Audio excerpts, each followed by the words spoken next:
kembali lagi di Biksi Bincang Asik seputar hukum laut internasional.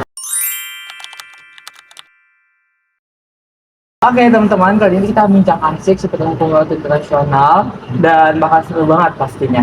Bener banget, kita ini bincang-bincang asik tapi tetap penuh ilmu loh. Betul banget.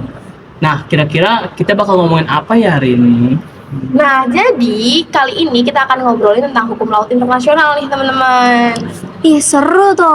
Aku juga penasaran sih, bagaimana sih hukum internasional itu mengatur tentang laut? Nah, jadi apa sih hukum laut internasional itu?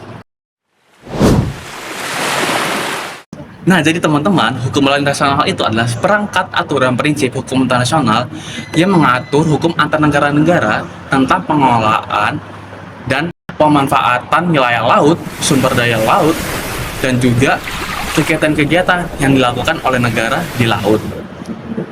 Kira-kira hukum laut internasional itu diatur di pasal apa aja ya di UU internasional? Sebelum masuk ke pasal nih, jadi hukum laut internasional itu sudah ada di United Nations Convention of the Law on the Sea. Jadi kayak dalam UNCLOS pada tahun 1982, kayak semua dengan hukum internasional itu sudah diatur di situ teman-teman. Benar banget. Jadi hukum laut internasional itu ditulisin di beberapa pasal di dalam UNCLOS seperti pasal 2 dan 3 tentang laut teritorial, kemudian pasal 55 dan 57 itu tentang zona ekonomi eksklusif, ada juga tentang zona tambahan di pasal 33. Oh, gitu. Nah, ya. Kira-kira ruang lingkup dari hukum laut internasional itu apa ya, guys? Nah, jadi ruang lingkup hukum internasional ada beberapa, ada laut teritorial, terus ada zona tambahan, zona ekonomi eksklusif, ada dasar laut internasional, ada selat dan terusan internasional, ada pulau dan kepulauan negara, sama ada perairan pedalaman sama landasan kontinen, teman-teman. Banyak banget ya. Iya, ada banyak banget ternyata.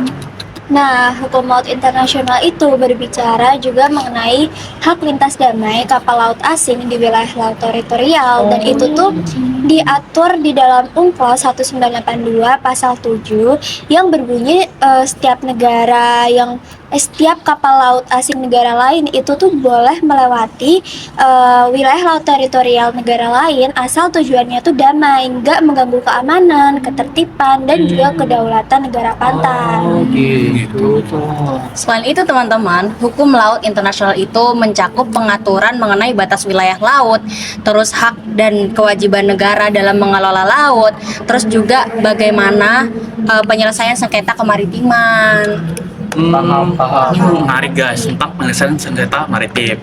Nah, jadi penyelesaian sengketa maritim itu dibagi menjadi dua. Nah, ada cara damai dan juga yudisial. Nah, cara damai itu dibagi menjadi tiga. Ada cara negosiasi, ada mediasi, dan konsiliasi. Nah, sedangkan kalau yudisial itu dibagi menjadi berbagai cara. Contohnya kemana? Misalnya kita pergi ke Mahkamah Internasional atau ICJ. Nah, atau bisa juga ke Mahkamah Hukum Laut Internasional atau ICLOS, ataupun bisa dipakai dengan cara arbitrase. Nah, ini semua itu udah diatur di dalam UNCLOS 1982. Ngerti sih laut. Nah, selain itu ada juga kedaulatan negara pantai. Jadi, kedaulatan negara pantai ini maksudnya negara tuh punya hak penuh untuk mengatur, memanfaatkan, dan melindungi wilayah lautnya seperti laut teritorial, dasar laut, dan ruang udara di atasnya.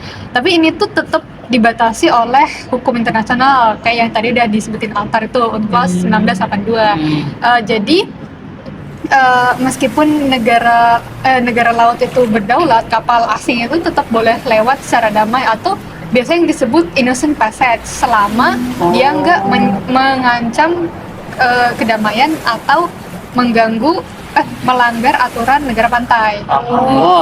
Gitu ya. Paham. Nah teman-teman, jadi kemarin aku sempat baca tuh di medsos, di berita. Jadi tuh ada terkait dengan sengketa Ghana sama Pantai Gading. Jadi sengketa itu mereka mencoba untuk menguasai wilayah yang penuh dengan eksploitasi minyak, kekayaan sumber alam minyak gitu. Kalian gimana? Kalau aku ingatnya ini sih tahun 2022 itu terjadi sengketa antara Vietnam dan Indonesia itu mengenai perbatasan laut di zona ekonomi eksklusif. Yang lain, Kalau aku sendiri sih di pembajakan laut Somalia. Soalnya kan pada saat itu ada ini pembajakan laut yang sebenarnya itu tuh melanggar hukum UNCLOS Ya, tahun 2005 sampai 2012. lumayan. siapa lagi Tadi kayak punya mau nggak? tuh. Ya, Nah, kalau aku ada sengketa Pulau Dokda sama Takeshima di Korea Selatan sama Jepang karena mereka perebutan pulau itu. paham. Ada lagi Aku kira-kira ada. guys. Apa tuh?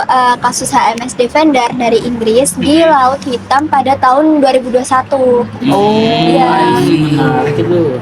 Aku. Heeh. Kalau menurut aku, ini kita ngebahas kasus Laut Cina Selatan deh. Soalnya di Laut Cina Selatan tuh terjadi klaim tumpang tindih antar negara yang ada di wilayah tersebut. Laut Cina Selatan. Nih aku cuma dengar sekilas aja sih. Jadi ini tuh ada Nicaragua dan Kolombia. Jadi kedua negara ini bersengketa nih atas kepemilikan Pulau San Andres dan juga wilayah laut di sekitarnya. Gitu. Menarik itu. Kalau aku sih kepikirannya soal Liverpool Channel Case. Jadi itu antara Inggris sama Albania tahun 1949 gitu. Oh, udah lama ya. Udah lama sih sebenarnya. Ternyata banyak banget ya guys yang terkait dengan hukum laut yang melanggar gitu ya kayak bersengketaan, bababanya. Oke teman-teman, jadi kita tadi sudah mengajukan kasus-kasus kita masing-masing. Terus kita sekarang memilih nih kasus apa yang kita bakal bahas selanjutnya dan kita mendalami terkait dengan kasus tersebut biar kita juga bisa belajar terkait kasus tersebut juga gitu. Gimana teman-teman? Kalau aku sendiri nih, aku tadi prefer terkait dengan kasus Rehan sih teman-teman terkait dengan pembajakan di Somalia itu. Kalian gimana? Nah, kalau aku sih juga sama sih di kasus Rehan. Karena di kasus laut ini kebanyakan tuh di sengketa, Iya. di laut, di pulau. Dan kasus Rehan ini termasuk langka banget kasusnya gitu. Iya. Kalau aku punya Bilqis. Kenapa tuh? Karena Laut Cina Selatan pertama terus itu kayak kontroversi banget karena itu melibatkan banyak negara dan banyak banget sejarah yang susah gitu. Jadi kayak seru aja. Yang lain gimana? Setuju. Ada dua opsi nih teman-teman kita. Apa kita ngevote aja? Boleh. Oke teman-teman, jadi kita bakal ngevote kasus apa yang kita bakal bahas di minggu depannya. Kita bakal ngevote untuk suara Rehan dulu. 1, 2, 3. Berapa nih? 1, 2, 3, 4, 5. Kok gitu? Oke, kalau Bilkis dikit angkat tangan. Aku 1, 2, 3. Ya. 3. Oleh karena itu teman-teman, suara untuk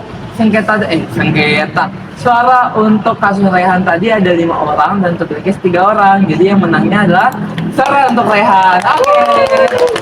Nah, oleh karena itu yang kita bakal bahas di minggu depannya yaitu terkait dengan pembajakan yang terjadi di Somalia, teman-teman. Betul, guys. Oke teman-teman, jadi untuk minggu ini kita cukupkan terlebih dahulu dan kita bakal ketemu lagi di minggu depan terkait dengan kasus pembajakan di Somalia tadi. Bener banget. Jadi see you minggu depan guys. Bye-bye. I'm gonna pack my things and leave you behind. This feeling's old and I know that I've made up my mind. I hope you feel what I felt when you shattered my soul. Cause you were cool and I'm a fool, so please let me go.